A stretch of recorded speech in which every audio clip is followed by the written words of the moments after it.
Olá, minha amiga, meu amigo. Chegou a hora do nosso encontro para a gente conversar sobre o Brasil e o nosso futuro e dos nossos filhos e netos. Hoje é dia 19 de agosto, segunda-feira, no 19 de agosto, em 1849, nascia no Recife o grande brasileiro Joaquim Nabuco, um estadista. A vida dele é tal que nesse livro aqui tem quase 800 páginas contando as coisas que ele fez. Monarquista, abolicionista, fundador da Academia Brasileira de Letras, político do Partido Liberal, brilhante, diplomata, brilhante. Joaquim Nabuco vinha ao mundo num 19 de agosto de 1849. E há exatos 90 anos, agora vamos ver o outro lado. Há 90 anos na Alemanha, morreu o presidente da Alemanha, von Hindenburg, e aí o chanceler, que era primeiro-ministro, o presidente, chefe de Estado, morreu o chefe de Estado, e o chefe de governo, primeiro-ministro, se tornou chefe de Estado por conta própria. E passou a ser chamado de Führer, o condutor, imitando o Duce, também condutor italiano Mussolini, Adolf Hitler. Botou na cabeça o chapéu de chefe de Estado também, mesmo sendo chefe de governo apenas. E se tornou o dono da lei, o dono da vida das pessoas, o Führer. Incrível como a história se repete, né? Aqui eu não sei se é tragédia ou farsa, como certa vez filosofou Karl Marx. Bom, vamos em frente. Não esqueça de se inscrever e, ao final, de deixar o gostei ou não gostei.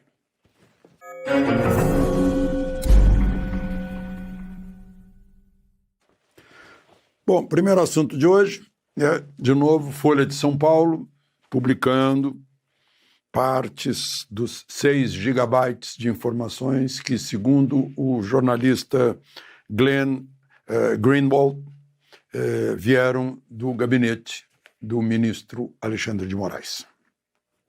Então, a Folha de São Paulo mostra hoje que... Vocês lembram aquele evento lá do Dória em Nova York? Foram 4 ministros do Supremo, se não me engano, e houve manifestações na frente do hotel em que eles estavam, né, vaiando e tal. E aí diz a Folha que o ministro Alexandre de Moraes usou o TSE para investigar as pessoas que teriam organizado, participado da manifestação e posto mensagens nas redes sociais, segundo a Folha de São Paulo. Agora, segundo está explicado na Gazeta do Povo, o caso com o antigo Twitter, o X ou X, do Elon Musk, né? Houve decreto de prisão da diretora do X no Brasil, por um engano da Secretaria Judiciária do Supremo, que primeiro convocou, intimou o diretor errado. O sujeito não era mais diretor do X desde abril. E o jornal mostra que é um fato público, porque é só acessar a Junta Comercial de São Paulo e está lá a informação de quem são os diretores do X no Brasil.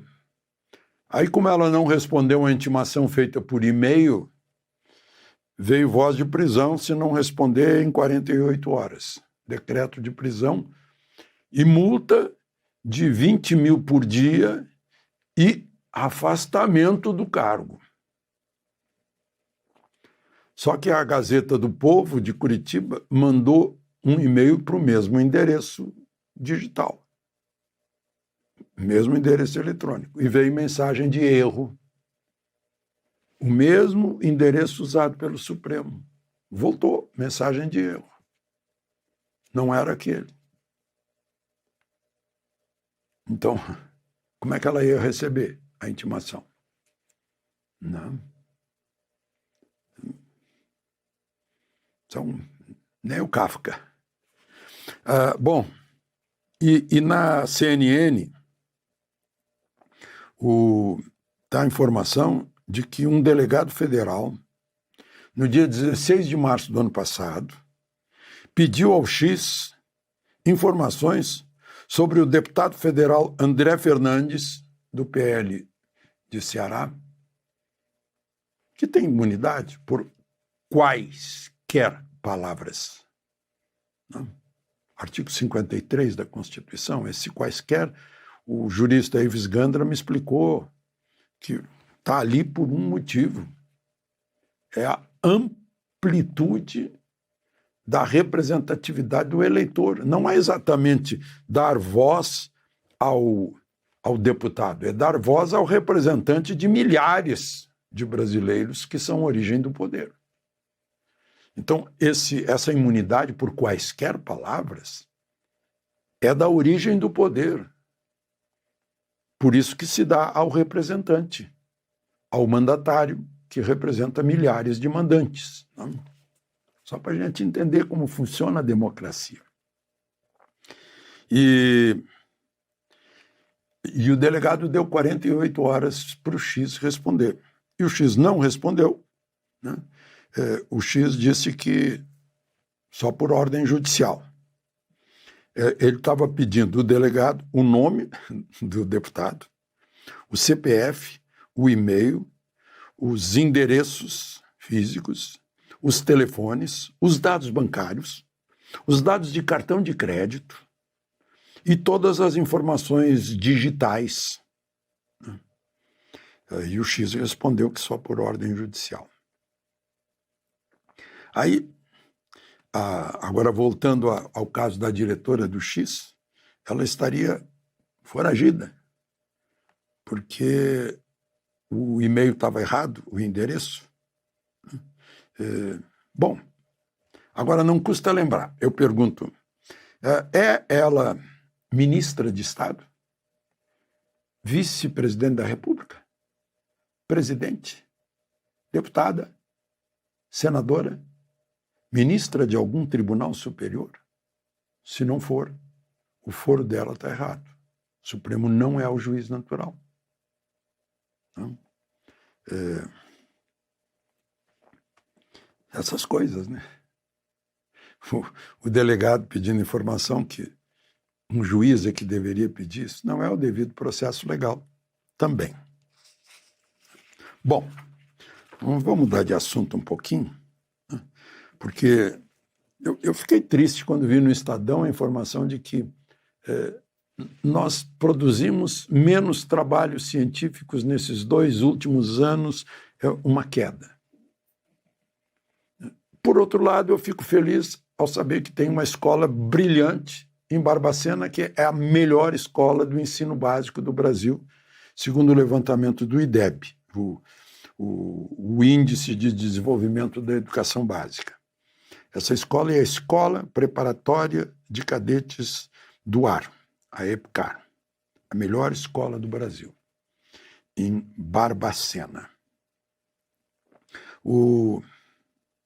Queria fazer uma perguntinha, porque eu vi ontem imagens de drone sobre o rio Taquari, no Rio Grande do Sul.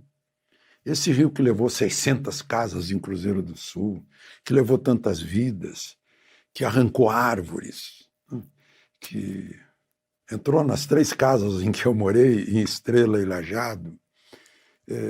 Gente, é assustador. Do drone, a gente vê o fundo do rio. A gente vê os troncos que estão no fundo do rio, roda, sujeira, pedra, areia, dá para ver, está totalmente assoreado. Deram uma baixada de 2 metros na barragem, lá perto de Bom Retiro, e aí rio acima desceu 2 metros, foi o suficiente. Está tudo assoreado como está o estuário lá do Guaíba. Apareceram ilhas no gigantesco Guaíba, que recebe águas do Rio Caído, do Rio dos Sinos, do Jacuí, que já recebeu água do Taquari e que desemboca na Lagoa dos Patos. Aí eu pergunto, gente, São Miguel está aí. É no fim de setembro a enchente de São Miguel. Estão fazendo dragagem em altíssima velocidade com toda a força possível para que a calha que está entupida de todos esses rios que eu citei não transborde de novo, levando gente, bens, construções, animais. Já estão fazendo muita dragagem, como deveria ter sido feito, emergencialmente, rapidamente, com tudo que puder. Enchente de São Miguel, dia 29 de setembro. A tradição no Rio Grande do Sul. De Brasília, Alexandre Garcia.